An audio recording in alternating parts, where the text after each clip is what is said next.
Well, hey Scott, it's been a day or so since we started working on the barrel. Things have changed around here, by the way. For one thing, what are we going to do next, and what's changed? Well, we put new lighting in here. It was kind of dark in here last time, and since we made the videos, we made a few extra dollars, and we can afford a few extra lights. So hopefully, we make a few dollars on this, maybe. Well, what's going on with the barrel? Well, we've already got it drilled out. This is the one that we drilled on. I've got Yeah, that took like 4 hours the other night. night. It took about 4 hours to do that. So anyway, we've got it set up in the vise here, and our next step is going to be to silver solder the liner in. And basically, what it's going to all boil down to is I'm just going to take and put some flux on it. I've done cleaned it real good and everything. Use a good acetone to get that old oil out of there. From the drilling. And I'd rub some on the outside of this right here. It ain't got to be just perfect or anything. So basically, what I'm going to do is I'm going to insert the liner. Like so. And I'm going to make sure that it's flush on the chamber end, as you can see right here. Now, like I said before, usually a barrel like this right here is a lot more difficult because you got the receiver made onto it. So that's the reason why I took and I'm going to put this flush this time, because see, there ain't no way I can put this in the lathe and cut that down smooth. So what I'm going to do is, after I get it silver soldered, it's going to be kind of ragged looking right there because of the silver solder. And what I'll do is I'll take the chamber and reamer and clean it up. Okay. Now normally, if we didn't have this on here, we'd take and put it in the lathe and clean it up like we would the crown end down there. And you'll notice how I left that much of it sticking out right there, which is that much longer than the barrel. And I do that, another good reason why I would do that even with a regular barrel that didn't have that on there, is in case I mess up, I can just heat it up, scoot it out a little bit. I got this much forgiveness. Forgiveness, yeah. Yeah. And hopefully, it'll work out right the first time. We just cut that off and crown it, and we'll have that much left over. Maybe use that on a pistol or something later on or something. All right, excellent, yeah. But anyway, that's what we're going to do right now. We're just going to silver solder this in. What I would do, you can do this a number of ways. You can either use silver solder, and I think I mentioned it before. You can either use silver solder, aqua glass. A lot of people use the red Loctite. But I don't like using that. I like using the silver solder. And what I would do is silver solder something right here on this end and right there on the other end. And that'll be sufficient enough to hold that in. And that's a lifetime. Yeah. The silver solder is a lifetime fix for exactly. this when you're using rifle. Red Loctite or aqua glass or something, it'll be fine and well. But I like for stuff to be around 100 years from now. When you're using a chemical agent like a silver solder or like a red Loctite or aqua glass, after a while, it's liable to start getting brittle on you, Silver solder, we know it ain't gonna get brittle. Yeah. It'll be there as long as the gun's around. Absolutely. So when we do a job, we want to make sure we do it right and make it last a long time. Excellent. All right, so what are you doing right now? Well, right now what I'm doing, again, it's kind of a unique job right here with this made-on receiver here. I've got the bolt here, and what I'm gonna do is I'm gonna put that in there and lock it down, and then I'm just gonna push the liner until it stops. It's going to hit the face of the bolt, and it's sticking out just a little bit, which is even better, because that's what I like. Okay. That way, when I silver solder it, it'll just have a little bit more. It'll take up any of that head space, and then I'll take that reamer, and I'll reset the head space. That way I ain't got to worry about a lot of silver solder, going inside there. Although it's going to be cut out with the reamer, the less silver solder you got inside the barrel, the better off you are. You surely don't want to get down here in these riflings or anything. No, yeah, that makes sense. But that's, normally, let me go ahead and make this point too. If it didn't have this receiver on the end of it, I'd probably be putting it out like that right there, about that much on this end. And that way, the silver solder will be right here, and you wouldn't have to worry about it going inside there, no flux or anything like that. But since we're going to be pushing it in, I just wanted to make sure that it had a little bit of a lip right here on it. All right. But like I said, it's I can see it right there whenever you open it up. That way, it's going to ensure better that it ain't going to get it down in there. Then I'm going to take our chamber and reamer, and we'll go into that here in a little while, and then we'll clean it up and set our head space and all when we do cut the chamber. Again, we're going to re-blue this, so the outside ain't going to matter too much. Okay. We'll put a scratch too on it. So. Yeah, because you're going to refinish the whole thing anyway. Exactly. All right. I see fire. Yeah, now what I'm doing is I'm kind of heating this liner and barrel up together. And I know you can't see it with the naked eye, but there's a gap in between it there, you know, which is what you want. So basically this is the plumbing part of the gunsmithing, yeah, the plumbing right? part, exactly. And I'm just going to join these two together. So this is flux that you're adding right now, right? Right, of course you want to be careful not to breathe this. And I'm Like I backing said, off. You know, it'll take bluing off with no problem. So if you got a gun you don't want to have re-blued, it'll definitely take the bluing off. This flux will. And what that's going to do is that's going to just kind of, you know, make its way down in there as I heat it up. And I'll keep doing this, you know, until it gets up to a good temperature.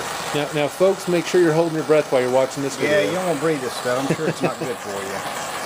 All right, looks like it's sucked down in there pretty good. I'll just take this silver solder right here, and you don't want to get it too hot. Just want to kind of, you know, you don't really want to put the flame directly on it. You just want to kind of keep the metal heated up. And you'll know if you got it hot enough, it'll start melting in there. Right now, we just got a little more heating to do on it.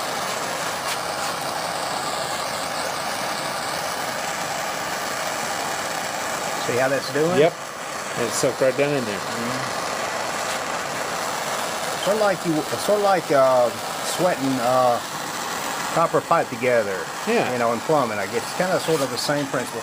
Again, I'm not going to worry about being too neat with it because we're going to re-crown this end and we're going to re-blue the barrel, and it's going to take a lot of polishing work on it and everything. But I'll just keep doing this until that stuff starts, you know, making its way down in there. And there's, like I said, I may have mentioned this before. A lot of people, when they put these liners in, they'll do what they call pinging it, and that's one way to hold it in. If you're going to use red Loctite, you'll be able to see maybe just a little bit of a little ring around that, but not really enough to worry about. So we'll just keep doing this right here, you know, until that starts kind of sucking its way down in there. Then I'll take a wire brush, you know, and kind of clean that off on the outside. All right, folks, and we'll show the end product. All right, let's take a look at it. And here's what it looks like, you know, when you get it silver soldered. You'll notice how it's all down inside there. I don't know how well you can see it on the camera now, but anyway, it's all down in there. It's pretty seamless right now, isn't right, it? yeah. Yeah. You know, and it's down in there pretty far, so, because it's, you know, went down in there, but of course, you know, I'll cut that off later on. There. It keeps going on your hand. Give it just a second. Let me see if I can get it in focus for the folks. I don't know how good it's getting in focus, but I'm sure I'm trying, people. But anyway, everybody can kind of tell, you know, how that looks, and then we're going to do the other end the same way. Again, if it didn't have that receiver made onto it, it'd be a little bit easier, you know. But it's not going anywhere right now. No, I mean, it's just fine. We'll just take it out of the vise here, and we'll just turn it around, and we'll apply the same principle on this end right here. You know, then after we get it on there and we feel good about it, then we know that we got our chamber cut. That'll be our next step after we get it silver soldered in. And we know it's going to be in there good and everything. We'll cut that off and crown it. All right. Oh, okay, there's smoke. What's going on? Well, I done got it all silver soldered, and we'll let them look in there and see that.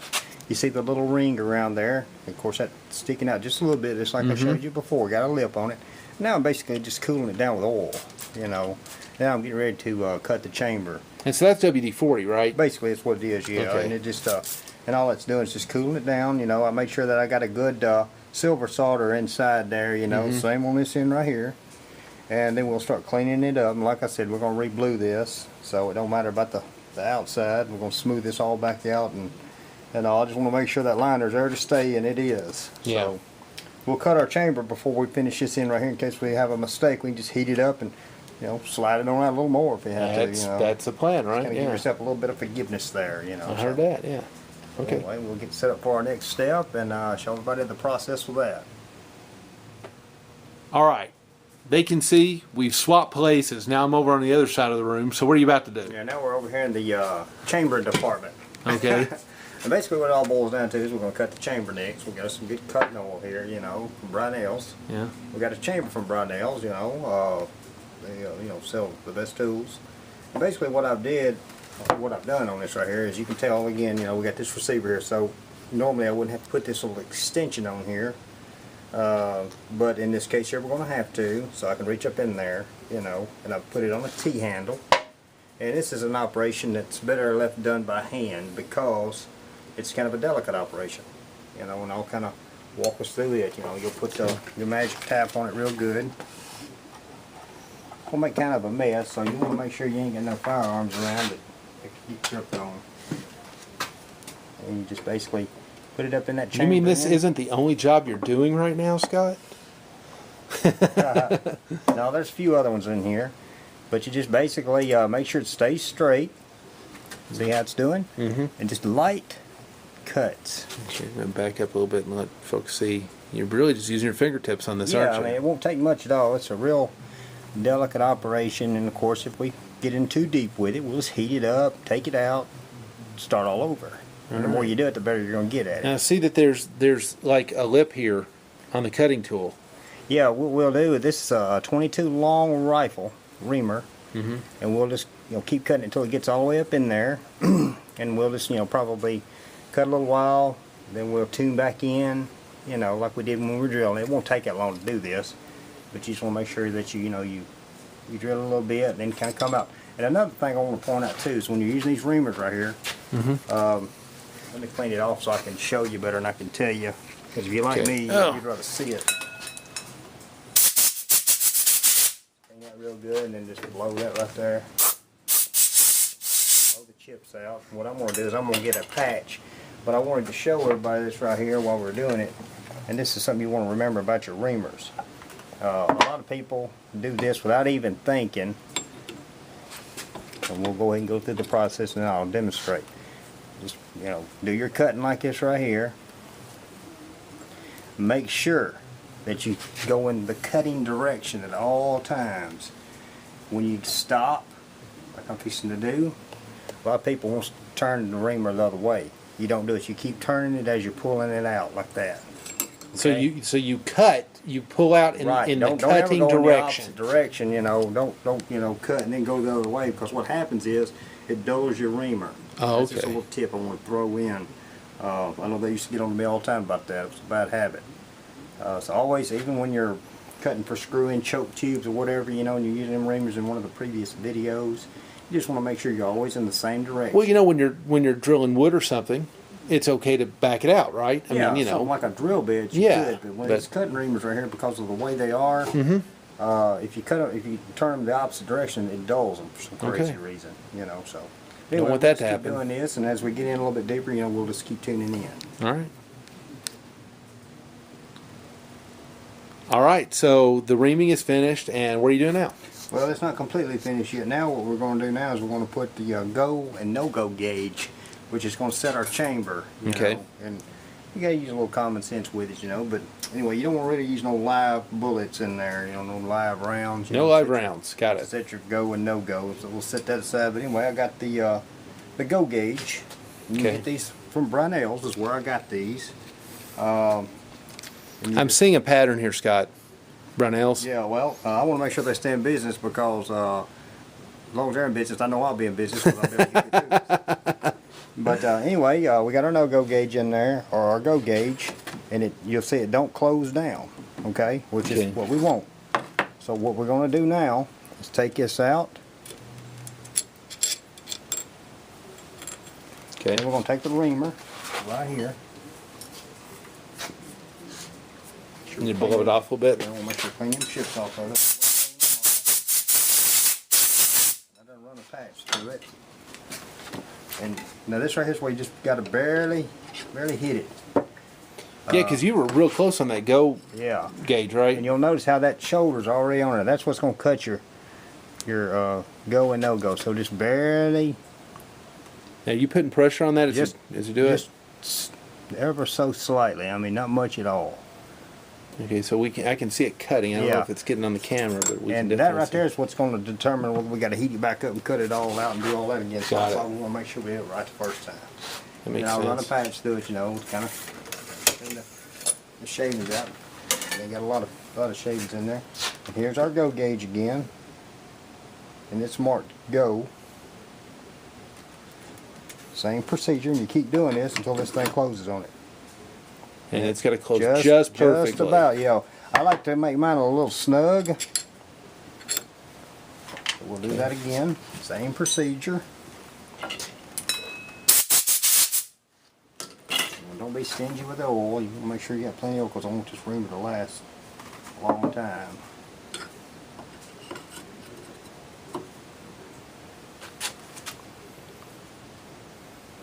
And you'll see just how much that made a difference. Again, I can see it cutting just ever so slightly again. Ever so slightly. Again, we'll run it through that. Clean it out real good. It's good to use a clean patch every time, but no more than this is. I mean, you're cutting it for like 2 seconds. Yeah, and it ain't really putting out that much. That's what I say. I just want to, can't stress enough how much a little bit goes a long way. Oh, it's almost there, isn't it? Yeah. And you know, if you have to do this 10 different times, you're better off doing that 10 different times than you are trying to take a whole lot of it out, because what's going to happen is you're going to have to start all over again. And, you know, so just keep doing this, and then when we get it set, I'll show everybody the difference between the go and the no-go.